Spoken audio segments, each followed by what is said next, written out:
The digital lens, looking forward, your top digital business and marketing trends affecting you and your business in 2021. And as we know, this is actually my annual presentation as well. And I did one last year for 2020.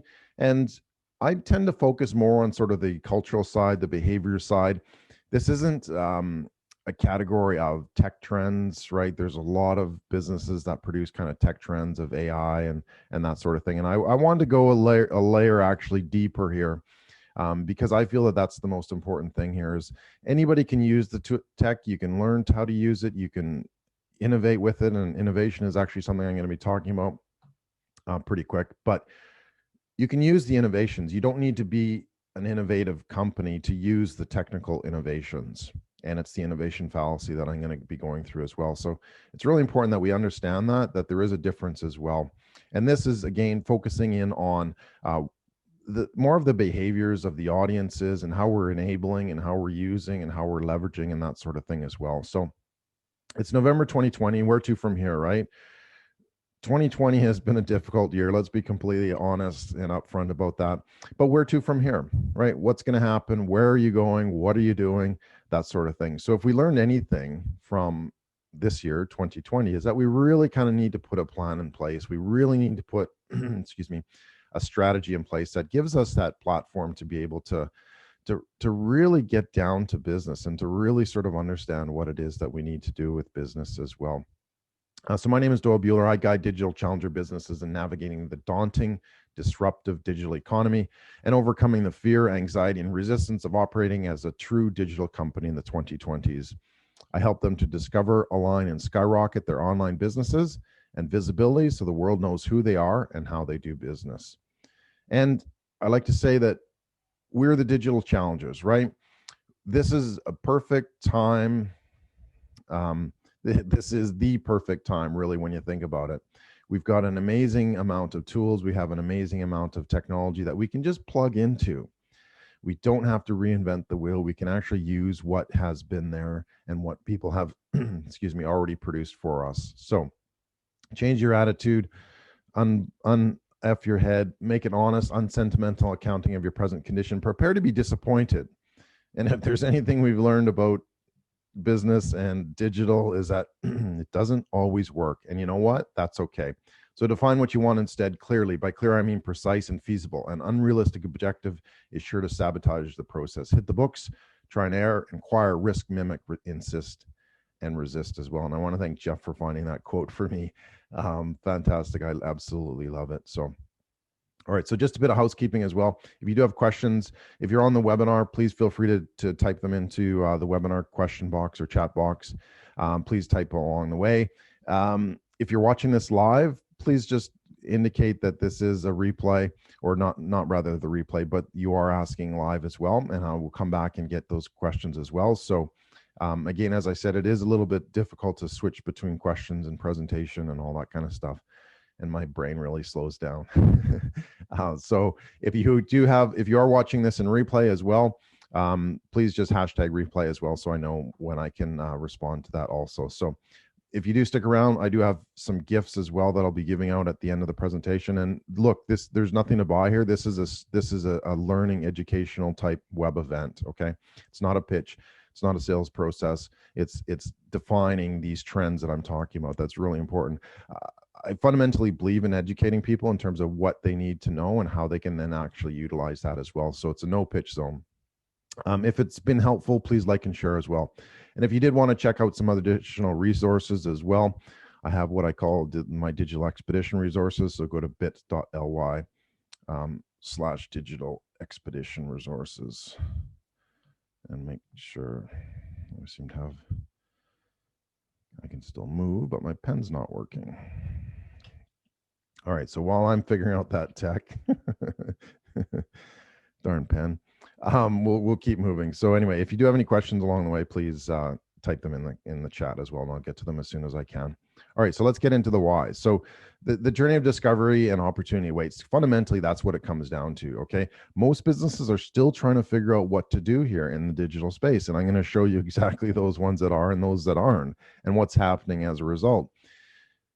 The good thing is that you're already sitting on this mountain of value, right? You just need to be able to leverage it in the digital space. And I find that as one of the biggest challenges as well, is that there's a lot of amazing businesses out there. They've got a lot of great assets. They have a good functioning digital ecosystem, but they're not able to put these pieces together to kind of make it into a fully operational machine or a very efficient operation or whatever the case may be, right? So it's really important that we look at how do we actually take that and how do we make it work further for us. So that's what it is how do we actually transition? There we go. Now my pen's working. How do we transition across this whole landscape? And there's a whole metaphor I have for this based on the digital expedition, and I'll talk a little bit about that getting into that. But we have 10 base camps that help us direct our energy towards solving our problems and being able to define our digital and defining our assets and that sort of thing. And ultimately, what's it about? Well, sales and growth and digital growth through your online presence by defining, developing, and delineating your digital assets and ecosystem. And that's really critical here, is we need to make sure that you're able to define that properly. And how do you start with that? Well, you need to know what's important and what's not important, what you should worry about, what you don't need to worry about as well. And this is where we get the digital promised land, right? Not sort of the Pollyanna type view of, oh, you're going to get whatever 10-figure business, or, your PayPal accounts can be full every day type thing. We're talking real businesses here doing real important things along the way as well. But we want to get to this space because that's where we can do good, right? That's where we can actually leverage our business and move things forward as well. And if we look at it, these are the 10 steps as well that I go through as part of, I've got a webinar coming up in a couple of weeks. Every 2 weeks I run one, but talking about the digital expedition. And I'm going to be going through a few topics throughout here in terms of how do we actually make this work. But don't worry too much. It's a little bit complicated. I'm not going to get into it too heavily today. But I just wanted to sort of set the stage rather to show you, okay, this is how it actually fits together. All right, so let's move forward and get back to the why. One of the things that I've found over the last 9 months is who is actually using digital and how is that affecting these businesses? Because if you think about it, the businesses that have been doing something fundamental, who have, and just there's a little bit of a lag between the iPad and the screen for some reason. I don't know why it seems to be so long. But anyway, another tech issue. But guess what? That's okay. Don't let tech destroy your day. Just sort of use it as you can. All right. So what we're talking about here is digital adoption. And what I mean here is, what are businesses actually doing in the digital space? Do they have they met the bare minimum of a website? Okay, and maybe a Facebook page or something like that. And yeah, there is a good percentage of them that have done that, but the ones that haven't, you really kind of need to ask the question of why. And I'd love to hear, if you can share in the chat or the question or in the comments, do you feel that what level of digital adoption do you feel that your business has? Because it's really important to understand where we are, because then we can define where we want to go. So surprise, surprise, we're actually only looking at the UK and the US. We're actually only between 15 and 20% on an average. And that's like for 2019. If we look over here, right? 2019, 2020. To me, when I saw this, I was like surprised, like, you got to be kidding me. Only 20% have a level of digital enablement that actually allows sort of that customer journey. And there's a lot that goes into this too. It's, again, as I said, it's not just about having a web page. It's not just about having a Facebook page. It's about integrating all these different pieces, having specific digital assets to continue the journey for your customer, having a community, having an ability to communicate and connect with each other as well, which is so, so important. But if we look at it, when did COVID come in? Yeah, right down here. Okay, so we look at how did that actually change business, and fundamentally it changed it significantly for those businesses that have a good digital platform, the digital assets and the digital ecosystem as well. It actually jumped up to about 35%. Okay, so that's pretty darn good, right? If we go from 20 to 35%, and again, these are businesses that are leveraging that opportunity that's there. So if you can imagine, what if we were set up for that on an ongoing basis? Where is your business in terms of digital adoption, digital penetration? Where are you operating from? How are you actually connecting and communicating? Do you have more than just a website? And as I said, that's just a simple entry point. It doesn't guarantee any business. It doesn't guarantee any success whatsoever. It's very difficult to be able to manage a business if you're not in the digital space and if you don't have that adoption of your business. And there are a lot of things that you can actually do. But the point is if you're looking at that, we grew the digital economy by 20%. Okay. And what did that mean? Actually, sorry, just before I get into that, that's the US and UK stats. So digital activity in Australia, yep, guess what? It's gone up as well. And look, there is going to be some drops, and we have seen it where as things kind of settle down, the amount of people buying in e-commerce and developing sales in e-commerce has gone down. I don't know the significance of that. So it is going to be a little bit of a bump. But the fact is that you can continue that growth upward if you are able to enable this as well. So it's really, really important to be able to do this. So I want to get some stats, and I'll be presenting those later. I have a State of Digital web event coming up as well in December, where I'll go through the specific stats. But we're seeing that peak and the continuation. And what we need to realize is that, can we get on this curve, and can we actually do something about it? Can we actually move things forward, which is so, so important? Because if we're not, then we need to look at, well, what's the purpose? You have access to a global business in your back pocket, right? What businesses are actually utilizing that? Not a lot. 20%, 25%. It's not significant. So if you are able to enable and engage on these different capabilities and practices and that sort of thing, then that's where the real opportunity exists. And I want to quickly talk about the innovation fallacy. A lot of us feel that innovation means that you're inventing new things, and that if you're not an innovative company, then you might as well not exist. And don't get me wrong, not everybody says that, but there is this fallacy that you have to be innovative company to actually utilize that technology. If you look at Australia, the innovation capability of this country or other countries around the world, we're kind of measuring businesses with the wrong stick, I would actually say, because it's more important that us as small businesses, as corporate businesses, as whatever entrepreneurs, solopreneurs, doesn't really matter what kind of business you have, we need to be able to enable and engage the tools of innovation. Okay, so we don't need to invent them. We don't need to completely innovate our industry. We need to be able to take those tools and apply them to our specific business. And to me, that's the most important part, is that how do you actually apply those innovations? How do you apply those technologies towards this? How do you apply something as simple as Zoom, right? Or other video conferencing type facilities to be able to build an experience, to be able to connect and engage with your audience as well. So don't think that you're failing if you're not innovating. It goes a lot deeper than that. It's, are you able to use those technologies that are already there? Okay, you don't have to be an app developer to utilize these technologies. They're all there. You just need to plug into them. And today in the 2020s, like, that's what's really important as well. So we're at 20 to 30% digital adoption and penetration. That's about here, right? Where should most of us be? I would suggest, over here. We really need to understand, well, how do I get from here to there, right?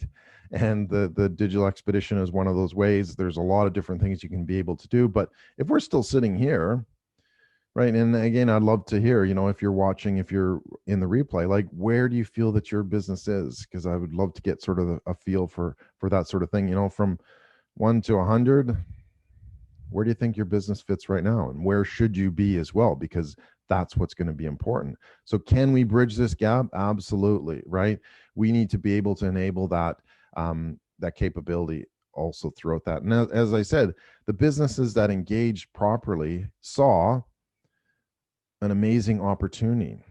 Okay, can you imagine 5 years of growth in 3 months? So that graph that I just showed you, that's based on this point here, and it looks really small, this little snaggletooth at the end, right? And again, just for clarity, this is the US retail sales. But this is a trend that we're seeing throughout the digital e-commerce worlds as well, is that small little snaggletooth that actually means 5 years of growth in 3 months. Okay, so if you see that growth, guess what? Where's that happening? That's happening along the e-commerce, or rather online world. And again, it doesn't necessarily mean e-commerce. So I know there's a lot of service-based businesses. Guess what? There's massive opportunities as well. You don't necessarily have to have a store or sell something specific like a can of beans or some shoes or whatever the case may be, to be able to leverage this as well. And that's really important. Okay, so this works for both service-based and sort of e-commerce online retail as well. But what could you do with 5 years of growth in 3 months? Like those businesses that were there, they either shifted, they either pivoted, they actually or changed their direction, or they just were already ready. Like, let's be honest, some of those, the digital adoption was about 20%. So those were the ones that were seeing it. Then the ones that were able to recognize and go, hey, wait a sec, we need to be in this market. We need to be able to shift how we're relating and communicating with our audience. That's critical, and those are the ones that are seeing that active growth as well. So the world is shifting, right? We've previously been focusing on how many clicks we get, right? But we need to shift our thinking to making all of these clicks count. Okay, and without that, you're just wasting your time, you're just wasting your money, you're just wasting your resources as well. So we have to be smarter about digital. It's not easy, it's a very difficult process. And I liken it again to having like an expedition, because we need to be able to think ahead. We need to be able to understand what are these pieces that we need to be able to help us go forward. Okay, and to help us grow or maintain or sustain or whatever case it is with your business as well. So we need to make sure that we're doing that, and we've got a toolkit. We have the resources. We have everything that we need. And yes, things are going to change along the way, but at least if we have sort of the main understanding, then we're able to detail that out as well. So these are what I call the glaciers, in terms of trends for the 2020s and beyond. So again, we're not talking about the tech trends. You can find a lot of information about that, AI and automation and, this type of capability, or, Zoom, what goes beyond Zoom type thing. Fundamentally comes down to communication. So I wanted to peel off another layer and say these are the things that are a little bit more deeper. They're not necessarily tied directly to technology as well. But the point is that trends don't really care if you don't know about them or if you don't see them. They're still there, and they'll continue to sculpt the economic landscape as your business goes through that. All right, so I've broken it down into 4 specific categories as well. The first one, the rising digital experience, creating remarkable experiences worth remembering. Some do, some don't. Signals from near and far, and data. So what is your audience telling you, and even more importantly, not telling you? And then from zero trust online. We've seen this specifically online, where there's zero trust, and we need to be able to overcome that. We need to be able to understand how to put that in place and how to actually change from that going forward as well. And then I call pathways to positive. So what's opening up to allow you to connect and engage further and to create this lasting journey. And journey means being able to guide your customer, your audience along that pathway that moves them forward. Because ultimately, that's what your business is for. It's to service your customer, your audience, to what they want to achieve, and how you're going to transform what they're doing by what you're doing. And by being able to do that, that is where we can actually create the pathways to being able to put it together for our business. All right, so digital experience can be broken down into a couple key segments. Number one, remarkable digital experience. So this is like festivals. I'm going to be talking about Disney versus Cirque Du Soleil, sports broadcasting for live, and creating that true engagement type thing. Entertaining, don't be boring. We've heard a lot about Zoom fatigue, and why do you think that is? It's because, and I'll be honest, this is a talking head show, right? But we need to engage, and we've created some amazing events that pull from all sort of that sensory perception of everything that we do and we know. And guess what? It's done on Zoom. Zoom is just the channel. Zoom is just the way that it's carried. But if we look at how we're able to produce that moving forward, the future of events is digital. Let's be perfectly honest, but we're not talking virtual events. We're talking digital events, and these are what I call the digital festivals as well. Why do you go to a festival? Because it's entertaining, it's exciting. You're kind of using different parts of your bodies and your brains and that sort of thing, and the senses and all that, and the tastes and everything that's there. We need to be able to create those experiences for what we're providing, what we're delivering online. And I don't mean everything needs to be a circus either, right? Like, let's be completely honest.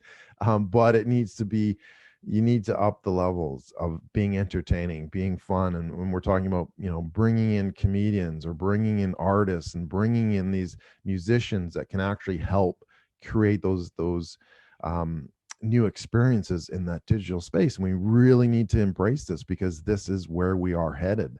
Okay. And COVID in 2020 may have forced a lot of people into this. And yes, some are going to be jumping off the wagon as things go back to normal, which is fine.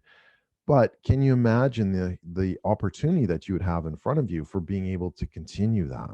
Okay. And yes, physical on location events are important. Don't get me wrong. But what if you could actually expand that capability to be able to offer the digital events around the world? You've immediately, increased your audience and your reach immediately. And so it's simply a matter of how do you actually use these tools to be able to enable that? How do you actually create the festivals? And then finally, number 3, scaling, enabling through digital. So hosting full scale events for millions from your workspace or your basement. Okay. And this is what I've said before about your global audience. You can work as a local business. Don't get me wrong. You can, work within your 10-kilometer radius of, your typical customer base or whatever. But, what if you're able to actually have that global audience? And you can. And then there's unfortunately so many stories as well that have come out of this period that people are just kind of just sitting and going, oh, I'm just going to sit this one out type thing. And when you think about it, and some of them are quite honestly famous musicians, which has just struck me as completely odd. It's like they're very disappointed that they can't have their global tour, so they're just kind of sitting back and maybe recording a few songs and that sort of thing, which is great. But then you have these other musicians, these other entertainers that are embracing this, right? They see that, hey, this is a tremendous opportunity for them to be able to do that. And maybe it's again back to the why companies may not be doing this as well. And we look at I think it's 60% of companies don't make it past year 5. The challenge, doing this, right? The challenge is being able to put these pieces in place as well. So could we actually change that trend itself by giving companies the opportunity to say, hey, this is how you actually do it, this is how you succeed, this is how you scale in digital. And I know, again, it's difficult and it's not easy, but there are methodologies that can help you get past that as well. So anyway, back to my story about the musicians. The ones who are making the difference are the ones who are saying, hey, wait a sec, I don't have to be in one city at a time, right? I can be in all cities at once. And when you look at the scale of that, so instead of doing a show as a musician, you might do small bars or big concerts or coliseums or concert halls or whatever. But what if you could do all of those simultaneously to your audience? And again, the ones that are making a difference are the ones that are going, oh, yeah, like, tell me about it. I can actually create for 1 hour concert. I can connect with everybody around the world. And so we need to think like musicians as well. It's like, guess what? It doesn't matter if you're running a conference, a big, massive conference every year in Las Vegas or in Sydney or whatever the case may be. You have to think about getting all those people into that location, which is great. And don't get me wrong, it's a fundamental experience. But what if you could connect all the cities, all the towns, all the people around the world simultaneously at one point in time? Like, do you not believe that your scale has just grown significantly? So it's a huge opportunity as well. So the new wave of business in terms of the digital experience, there's 3 specific things that we need to look at. Okay. We need to look at value creation. So are we able to surprise and delight? So fundamentally, people are looking at value. Can you do that? Most businesses can, right? You might have to tweak it a little bit to be able to engage it online, but you have those pieces. You have to look at that digital experience, and this is a personalized audience experience. And then we have to look at digital delivery on demand, which I'm going to get into a little bit. But a couple of quick little scenarios. We had what I call HelloFresh meets Jamie Oliver meets Uber Eats. And these are the restaurants around the world or small sort of uh, food services type businesses that are, again, seeing this as a huge opportunity. So if you think about it, HelloFresh is a company that you order the ingredients basically, and they ship them to your house. What if, again, you combine these? Jamie Oliver did a fantastic little show during the earlier parts of lockdown where he would create these dishes and he'd have looked like his family was filming it. I'm not sure if they were, but it was very personal, and it was very like iPhone type coverage and that sort of thing, just wonderfully produced. And then if you have Uber Eats type model, where I'm talking about being able to order something and deliver it to you within a matter of half an hour or 45 minutes or that sort of thing. So what if you could combine all that?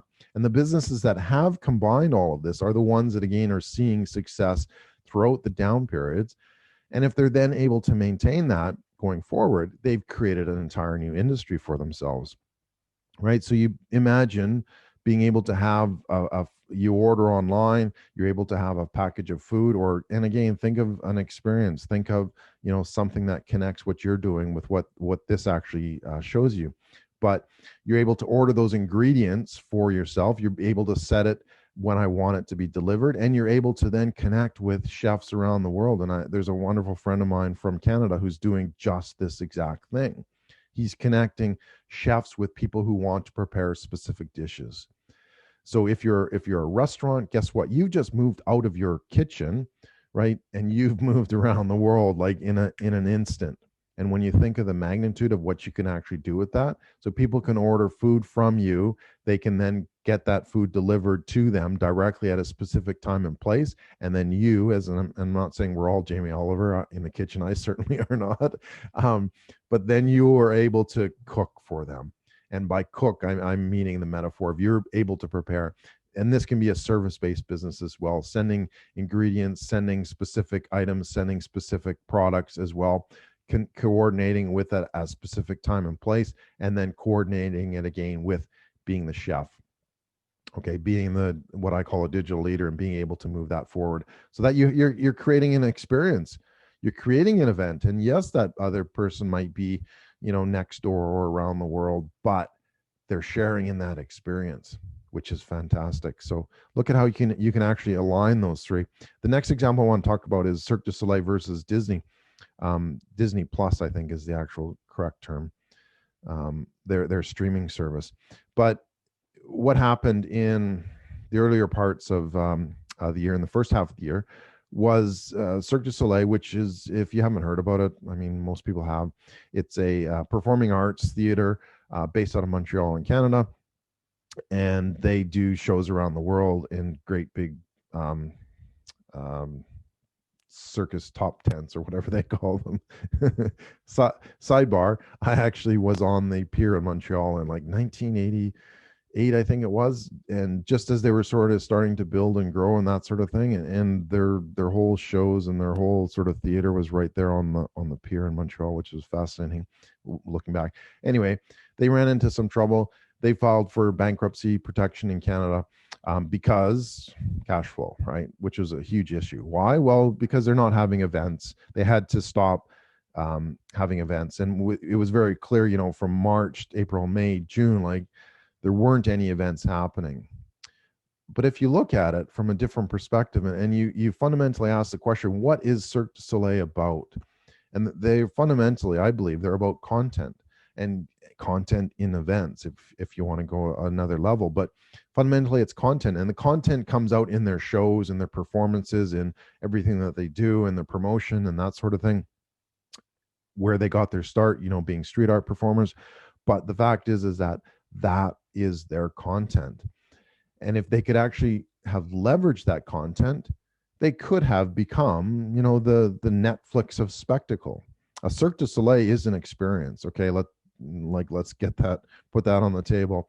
And being at a show is definitely different than watching a show from a video or whatever the case may be. But could Cirque du Soleil have, enabled that content? Like how many years, 20, well, 30 years of content of shows from around the world, multiple performances, multiple artists.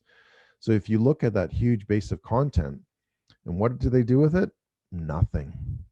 Could they have created a subscription type service that allows them to be able to connect with their audience, to allow their fans, because they have raving fans, and not just in a small little location, they have raving fans around the world. So what if they could have produced, a live streaming circus, Cirque du Soleil live stream, or Cirque du Soleil archives, or Cirque du Soleil products. So they could have immediately shifted into something a lot more engaging around the world, not just local. And yes, they can have events. Like once that sort of time passes, they'll go back to events, and I think they've recovered, or they had some company buy them out, or whatever the case may be, which is great. But again, if you look at the opportunity that they missed by having that capability to engage people and to revenue share from around the world, like what else could they be doing, and how could they be doing that? And to me, it's phenomenal. They could have had subscription services. Who would pay $20-$30 a month to watch endless hours of Cirque du Soleil for those raving fans? Absolutely. That's something that can be done. But they didn't. They missed out. And then you look at Disney Plus, rather, the streaming channel, and there's a play called Hamilton, and it's very big around the world as well. I haven't seen it, but it's a live play, live action theater, rather, live theater, whatever the expression is. But what Disney decided to do was to actually just film that. So let's have a performance. Let's film it, record the video, whatever the case may be. They didn't go create a movie about Hamilton. They actually took the actual stage sets and made an actual movie about it.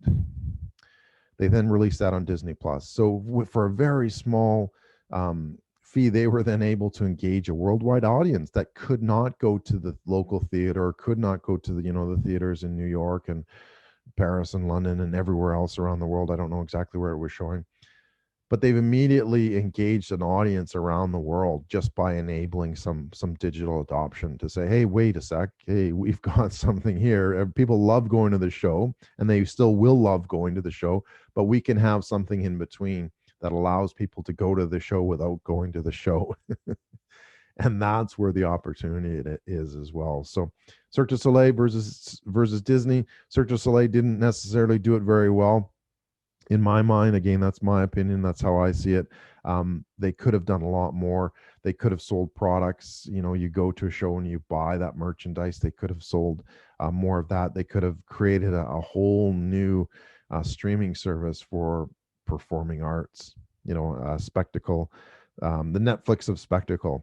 So how do you create alignment with these three? And that's really important, is being able to understand what those actually mean and how you can put those together. So creating the digital experience, what pieces do you need of, a HelloFresh model?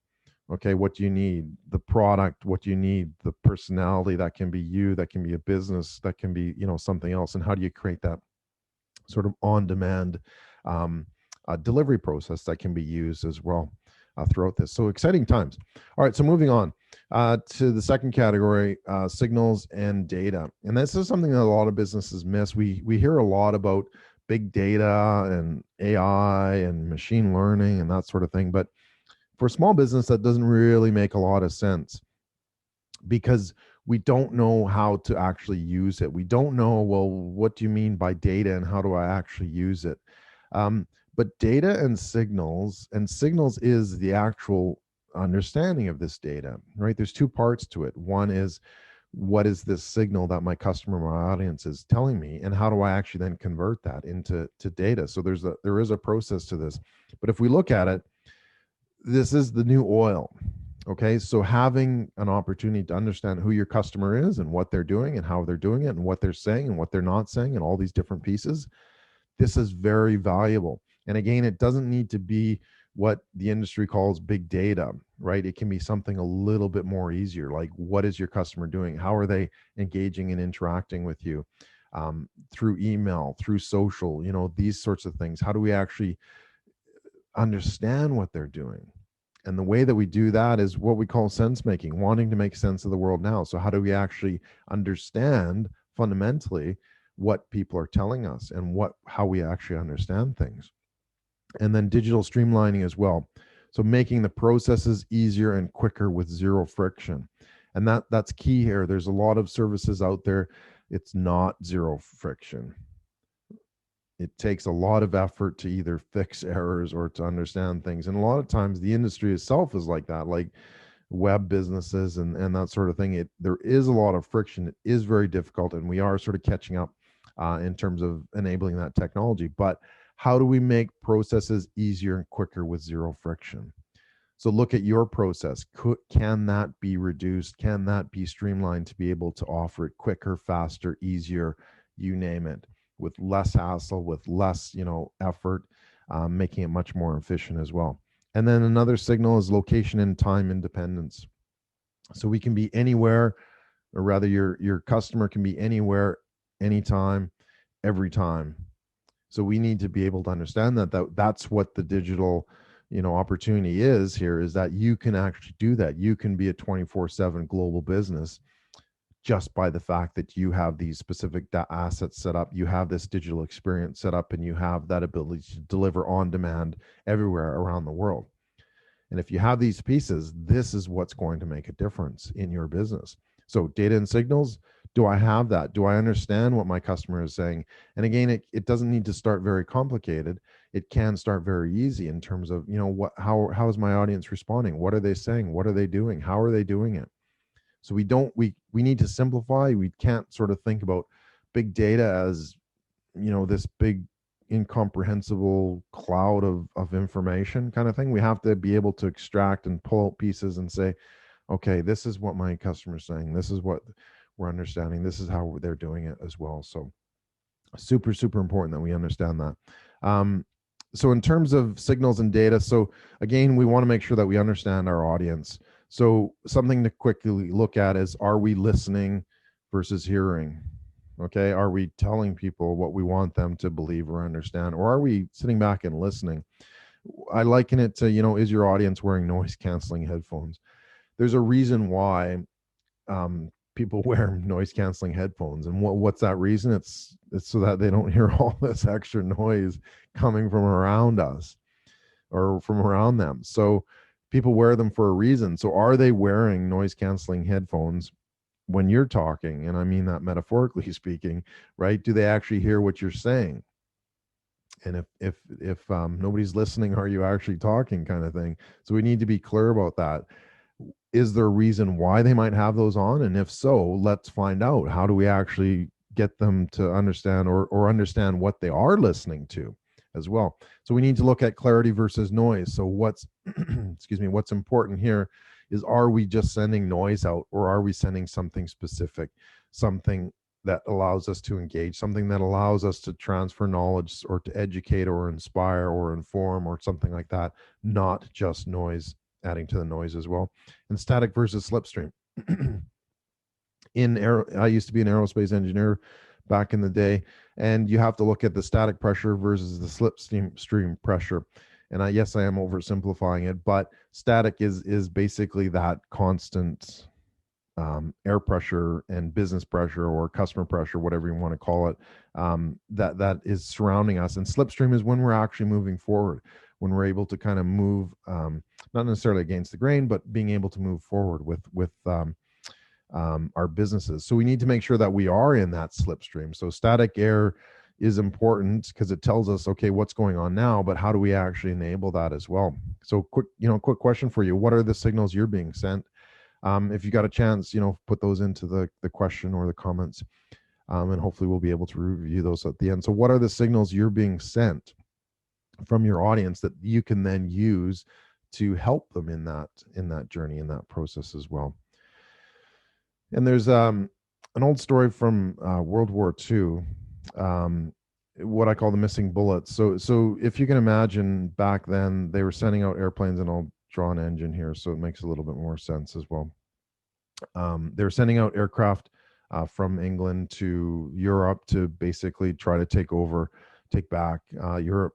And what they were doing is they were sending out these bombers, and then they would come back and they go, well, we want to try to make this journey a little bit safer, so that we get more airplanes coming back. So what they did was they kind of mapped out the bullets, and they found, that there were some areas where, there were bullet holes and that sort of thing. But what they realized after a little bit was that the measurement of the bullet holes it's a good starting point. Okay. But what's it not doing? It's not actually measuring the planes that didn't come back. So it was measuring the what was happening to the planes that were able to come back, which means they survived, but they weren't able to see what was happening to the planes that didn't come back. So there's a huge gap here. And if you look at that gap was actually here. What's that? That's the pilot. What's here? That's the engines. What's here? That's the fuel. And what's here? That's the tail. So the planes that were getting hit in these areas weren't making it back. So what they were actually doing was they were measuring, not necessarily the direct measurement that actually helped them with that problem. They were looking at, okay, well, what do we do? Well, let's put, metal armor plating here on these airplanes and that sort of thing, and we'll help get a few more aircraft back. But the fact is that they actually missed the point. Because they weren't looking at what was happening to the planes that weren't coming back, because they were getting hit in these locations. So we need to look at it again, shift your perspective, shift your mindset to be able to say, what are these missing bullets? Okay. What are the bullets that our customer is not telling us? We can see it, but it's not necessarily right staring us in the face. And we need to look at that, how we actually do that. So I'd love to hear, what are your missing bullets, strategies and insights that, it's not necessarily common knowledge, it's uncommon knowledge, but it's a way of understanding that signal to say, okay, this is how we can actually, as I said, wearing noise canceling headphones, this is how we can get inside of those headphones, is by seeing, okay, what are we missing here?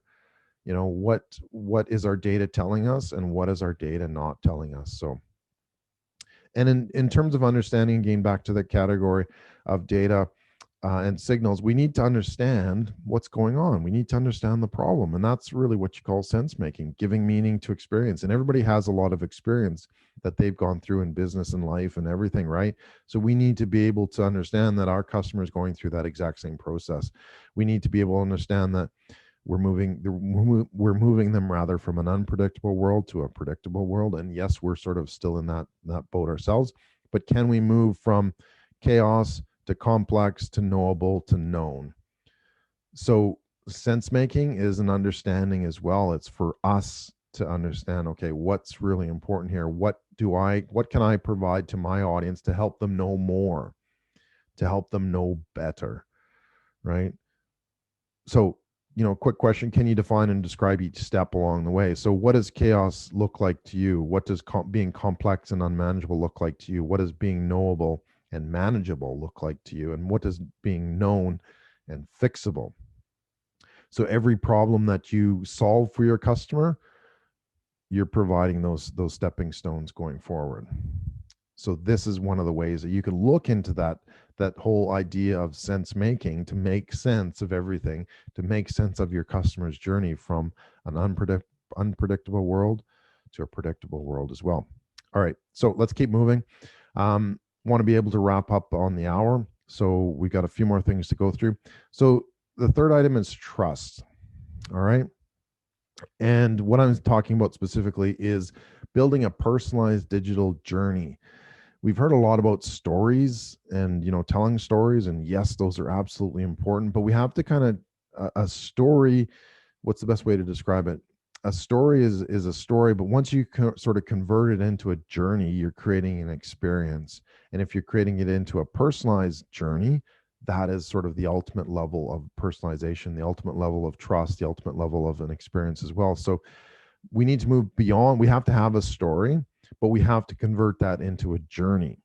And that's, for example, why I have the digital expedition, that big worksheet of the 10 steps. That's a journey. So there's a story behind that of creating a very strong, robust business, getting to a destination that's not going to be easy. and doing it in a methodical manner so we actually get there, which is comparable to, planning out a trip or an opportunity or whatever the case may be. So it allows us to do that. So we need to look at that from a personalized digital journey basis. And how is that behavior based as well? What are we going to be showing? What are we going to be learning? What are we going to be teaching? What are we going to be, demonstrating, and that sort of thing? And that's the personalized digital journey. The chief expedition officer. So this is what I call digital leadership as well. And fundamentally, we need to step up and say, look, I mean, that opportunity that I showed you of the 5 years of growth in 3 months, based on the changing, disruptive digital economy and as a result of what's happened, but what the opportunity is going forward, we need to step up. And I'm not saying you need to be, the go-to digital guru, right? But you need to understand how these pieces fit together. And that's what I call digital leadership. It's understanding the assets that you need, how that ecosystem fits together, the journey that you're going to provide in the digital space as well. And can you do that as a chief expedition officer? Can you actually say, okay, this is the plan? If you look at expeditions from old, what do? They had, somebody actually organize that. And typically that journey today is the journey in the digital space is a lot more difficult because there are a lot more challenges. It's not obviously life-threatening and that sort of thing, but the planning is required. We can't just sort of wait for things to happen. The chief expedition officer has to actually fundamentally understand the problem and the challenge of getting to that summit, right? How do we get to that summit and how do we get back again in one piece? And there's a lot of planning that needs to go on before you even start that journey. It's no different than, going on a trip or going on a business function or something like that. But we need to be able to understand that there's steps along this way that we need to be able to go through. And that's what the chief expedition officer does, is actually puts a methodology, a plan in place to say, this is what we can do moving forward. This is really, really important for our business to be able to achieve success as well. And then the last one is trust. It's not just about the exchange of data and money. Okay. It's not just making sure that you have an SSL certificate on your site for credit card transactions or personal data or whatever. It's not transactional based. We've got that. Like, again, we're not relying on technology here. We really are not. We're just enabling it. We're plugging it into certain pieces. And guess what? The pieces that aren't being plugged in with trust is the mindset part. Okay. It's really beyond the exchange of data and money. And if you're looking at trust based on a little seal of approval or that sort of thing, that's not the kind of trust that we really need to deliver to our audience as well. So we're in the age of zero trust. We're not going to trust you until you give us a damn good reason. Guess what? I say it many times, but you're at the click of a mouse. I can be anywhere around the world and I can be at your competitors as well. So with a click of the mouse, I can be around the world at your competitor, right? So can we actually enable that to be able to say, guess what? That click is so important. And that's why I say we have to make our clicks count, is that gives us an opportunity to be able to work directly and build that trust in our audience. So the 3 things that we need to know about trust: how do you protect my privacy? How do you create permission-based marketing and selling? And how do you personalize the experience that you offer so it's unique? This is how we actually can build trust throughout our audience. So we do have to set this up and provide, what is expected, but it has to be without conditions as well. So look at that. How are you providing privacy? How are you creating permission or, answering that call to permission? Did I say you could send that? Did I, provide you with that ability to do that? And then how do you personalize the experience that you offer? And that comes down to the digital experience as well, which is obviously very important. All right. So the last category is pathways. So we've got a few here to go through, but they kind of all tie together just so it kind of makes sense. But there's a safari versus expedition, basically looking at what are we doing right now to kind of get us to the next step. Are we just kind of getting in a truck in Africa or wherever and going and watching the lions, or are we actually doing something fundamental that's going to take a lot of work? It is a journey, it is an expedition, and fundamentally business is an expedition. It's not a safari rather. So micro training learning environments. So people are don't have a lot of time.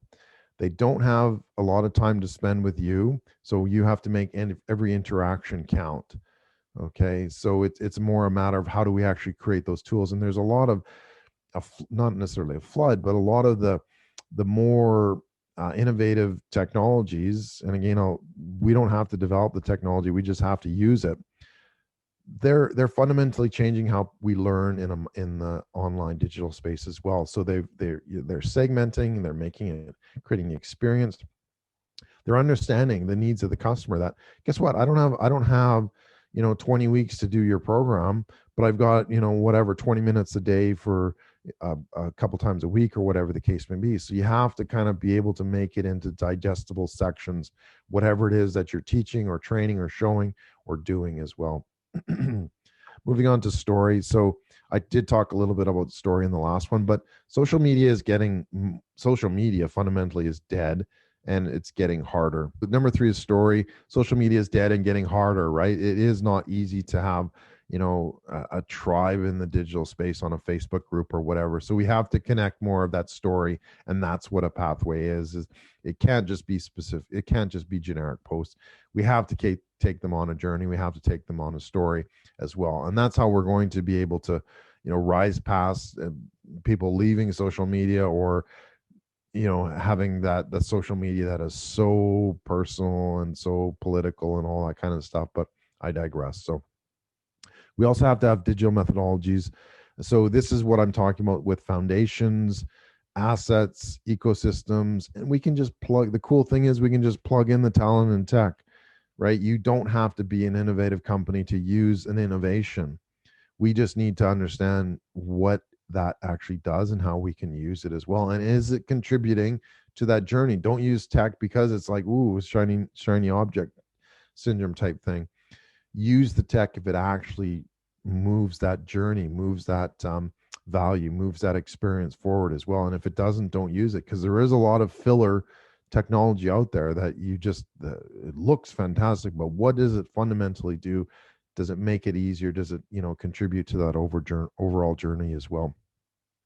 Distance is irrelevant. And I talked about this in terms of the musicians, right? What fundamentally are businesses able to do? They can connect anytime, any place, you name it, 24/7. It doesn't mean you have to be sitting in your office or whatever providing that service. It means that you can provide that service 24 hours a day through digital mediums, through videos, through training platforms, through benchmarks, and through developing that journey along the way, so that you have the ability to reach out to anyone, anywhere as you get into it. So create exciting events for your global audience. No travel required. And yes, there is going to be a surge when everybody can travel. But as I said before, what if you can sort of leverage that to, go back to your old way of doing business, but now you've got that extra layer, that filler layer that allows you to connect and work with audience and customers from around the world. If you're a musician, why wouldn't you continue to do Zoom shows or digital shows or whatever you want to call them as well, festivals? Why wouldn't you? Because you're able to connect to that audience around the world simultaneously. And to me, that's really important. So we can work outside of our typical local 10K bubble that most businesses work in, and we can do this effectively. All right, I talked a little bit about this, but on-demand digital delivery. Right now, businesses, and this is another frustrating point, but business, e-commerce in this case specifically, you can compete with Amazon right now. And perhaps it's not, having all the products in the world in one place, but guess what? You're a specialist in your niche, so you can actually sell your product. You don't need to be Amazon, but you can have the capabilities. You can have the click and collect.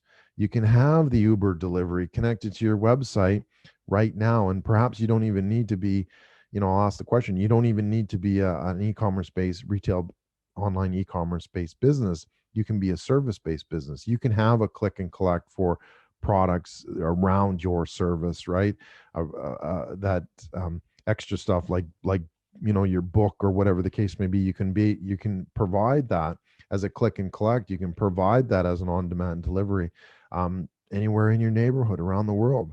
And the fascinating thing And the overlooked part, again, most of us are thinking in the weeds is that, oh, I'm not Amazon. How am I ever going to compete? You can get these plugins for, most WordPress sites or whatever the case may be, that you can engage that click and collect and Uber delivery immediately. Okay. Or with, let's be honest here, within a couple of hours. Okay. There is obviously some work involved, but can you do that on demand digital delivery right now? Yes. You can be set up and running for Christmas, for, whatever, seasonal variations you have, but you can be doing that right now. And then the other thing that's another pathway that a lot of businesses are missing are fully completely subscription models, right? So regular products, regular shipping, no hassles. Again, I talked about reducing that friction side of things, and that's super important because that allows you to connect. I just want to use the end product I want, or end service. I want to be able to know that I can count on you, I can trust you, I can, you're going to deliver as well. And guess what does a subscription model mean? It means that you've got a committed customer as well. So those are the important things here, is to look at how do you actually enable this. Look at click and collect, look at, Uber type delivery services, look at subscription models, and guess what, you've engaged digital. You've increased your digital adoption by 20% just by having these capabilities as well. So it's fascinating stuff, right? In terms of a pathway, what's really important too is we need to understand how do these pieces fit together. And a lot of times you look at digital and it is a big kind of mess. It is sort of a big uncoiling this big blob of wire or garden hoses and that sort of thing. Is what I call the black wire. But we need to unwind that chaos. We need to pull that cable through. We need to pull that wire through as well and unwind it and that sort of thing. And I don't know, sometimes I may overthink things, but one of the ways that I've realized is that a way to unwind things is you actually need to transfer it into an extra dimension. So if you ever tried to wind up or unwind a wire or a hose or something like that, what do you need to do? You need to put a little put a little flip in it, right? Because what you're doing is you're extending it into 3 dimensions. Or if you're coiling it up, you're taking it from 2 dimensions and you're putting it into 3 because you're coiling it around a loop or whatever the case may be. The point is we need to be able to unwind this, and that's what we really have to think about, is we need to take it into an extra dimension as well. And this is pretty important because this allows us to say, okay, how do we unwind that? We need to look at our point of clarity. What is that? We need to look at our point of certainty, and we need to look at our point of competency. So if we can deliver those, if we can understand those, these are in fact your specific base camps that I talked about earlier to get you to that journey, right? To get you moving forward so that you're not always second guessing yourself. You have a plan forward. You have a natural plan forward doing something like this. So the pathway to unwind it is looking at how do we actually unwinding the complexity, looking at what is our point of clarity, what is our point of certainty, and what is our point of competency. As I quickly talked about, what is the difference between a safari or expedition, right? An expedition is a difficult task. It's a discovery. It's something that it's a journey. It's something that you need to go on to be able to get somewhere or accomplish something. Whereas a safari, what's that? That's basically going and watching, the zoo animals or whatever the case may be. So it's not that hard. An expedition is what we're doing every day in our business, right? And we need to understand, again, how do we prepare going there? Okay, how do we get up the summit? And guess what? Getting to the summit, that's not the ultimate goal here, right? Look at any of the expeditions from the past. Did they stop at the South Pole? Did they stop at the North Pole? No, they didn't. They kept going. They had to go back.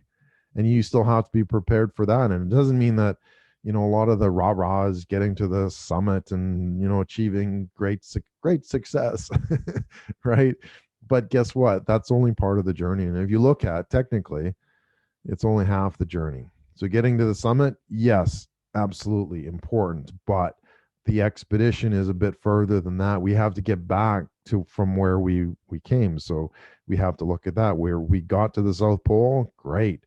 We're not going to stay there. We've achieved that. Let's keep moving. Let's go back. Maybe it's the same route back. Maybe it's a different route. But we need to say that we can move forward, and that's the key difference, right? The expedition is the big trend of the future in terms of How do we plan and prepare for what's coming? How do we get to where we want to go? And how do we keep moving after as well? Because if we're missing those pieces, we're missing an awful lot down the way. So what's easier, around the block or around the world? Just about ready to wrap up. So if you can hang on for a few more minutes, that'd be fantastic. So 100%, what is easier, around the block or around the world? Guess what? Around the world. I'll be completely honest. 100% commitment is easier than 90% commitment. We're at that point. We're at that 2% threshold that kind of moves you into a company that's has that digital adoption above that statistical 20% and moves it forward as well. And can you imagine, like, if we had like an extra, let's say 10,000 companies in a country that were able to increase their digital adoption by 20%? Like, let's take a small step. It doesn't have to be 100%. You don't have to be at 100% of digital adoption, but can you get from 20% to 40%? Yes, that in itself is an expedition, and we need to look at that expedition as well.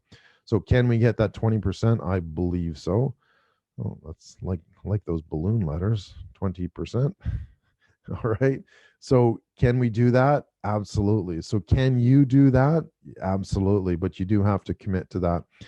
Being able to adopt some of these trends, adopt some of the methodologies, adopt some of the ways that we do that going forward. So what to do next?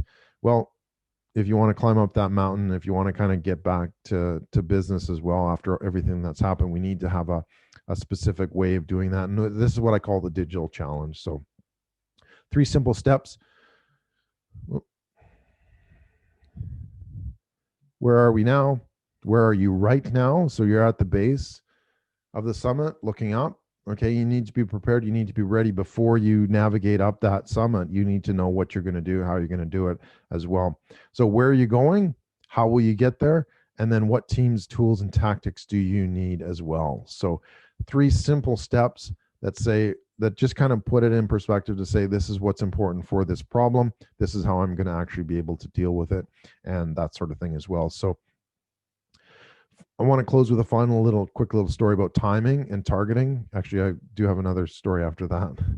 If you wouldn't mind sticking around for a few minutes, so that I can give you a gift as well. So timing and targeting your digital expedition, rather. So vectors are everything. So there's as a former pilot in the Air Force, there was a rule of thumb that we had that said, if you're 1 degree off course, for every sorry, just gotta get it right.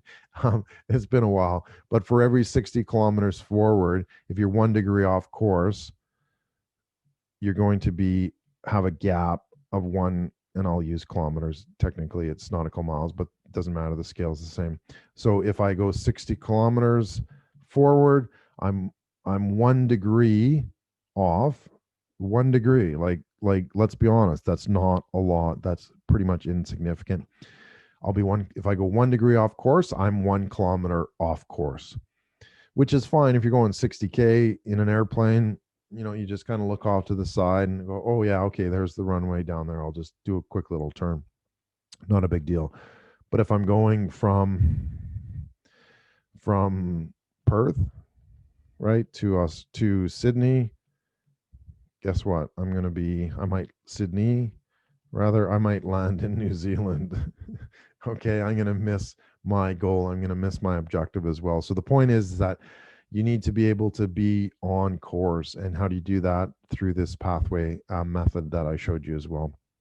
And the last thing is looking at, okay, we have seen a lot of negativity of the economy and COVID and everything else like that. But there's a simple way to look at this. Okay, we don't necessarily control the economy, but you can control sort of your response to that economy. And there's a point which is called an inflection point, which is basically if you have your curve going down, and an inflection point is basically a change in curve. So I can change that curve as well, just quickly to illustrate that. So you need to decide quickly what's important. When are you going to help to try to change that curve? Start today, wait for tomorrow, the day after tomorrow as well. But you need to look at, are you going to be doing something strategic, which is going to reinforce your success? Are you going to do something which is you're not sure, which kind of puts you in this path of, oh, I'll try this, I'll try that, we'll see what happens, that sort of thing? Or are you going to do nothing? What does doing nothing do? That just, wait and see kind of thing, that reinforces failure as well. So you need to look at that. When are you going to actually make a move here? Are you going to decide to do it now? Right? Start today. Do something strategic today. So reinforce that success. Am I going to wait for tomorrow, or I'm going to wait for the day after tomorrow? So every moment that you take to wait is a moment basically lost. And in the pilot and flying world, you know, when you're taking off and putting full throttle and that sort of thing to get you off the runway, if you think about it, the trees at the end of the runway, they're very, very small when you're at the other end of the runway. Okay. But if you delay that takeoff longer and longer and longer, you reach that point, and everybody's familiar with this, where you have to take off, or you have to abort the landing, or rather the takeoff. And to get to that point, the reason is because those barriers, those trees at the end of the runway, are actually getting closer and closer. So fundamentally, they're getting bigger and bigger, and that's the truth of it. They're not getting smaller; they're getting bigger the longer you wait. So you have to decide, when am I going to take off? And that's what's really important here.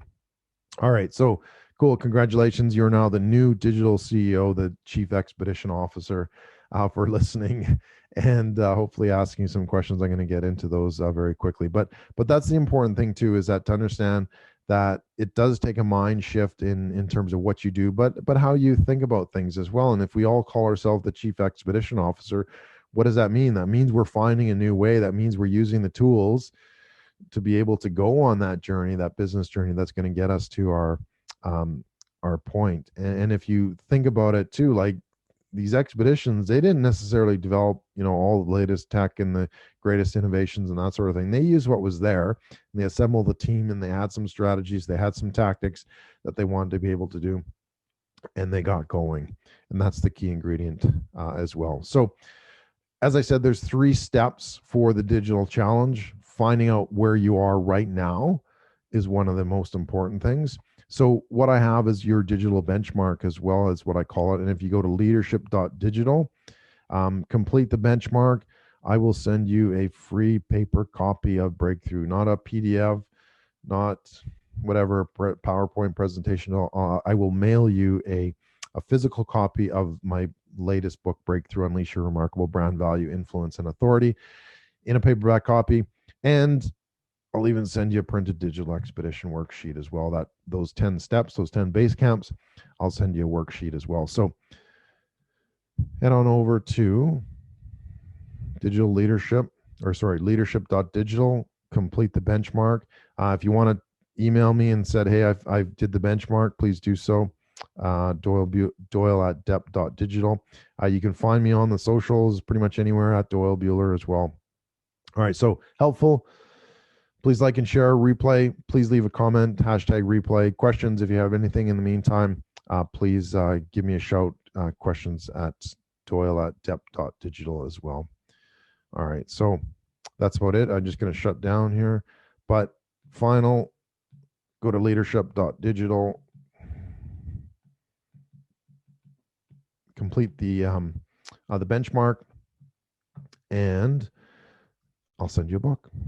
All right, so hopefully everything went well. Again, if you did find this of value, would love it if you shared it, if you told other people about this, or shared the link, or posted a comment, or whatever. And I will shut off live now, and I will wrap up here. So thanks, everybody. Thanks, Irene. Thanks for sticking around. Appreciate it as well. So if you do have any other questions, I know it's a little bit over, so I'm not going to answer any questions now, but if you do have them, please leave them in the chat as well, and we'll go from there. So thanks, everybody. Have a wonderful week, a fantastic day. And for those in, proper way to say this, tribute to the to Remembrance Day as well. So a moment of silence at the end after this as well. So thank you very much. Have a wonderful day, and we will see you online.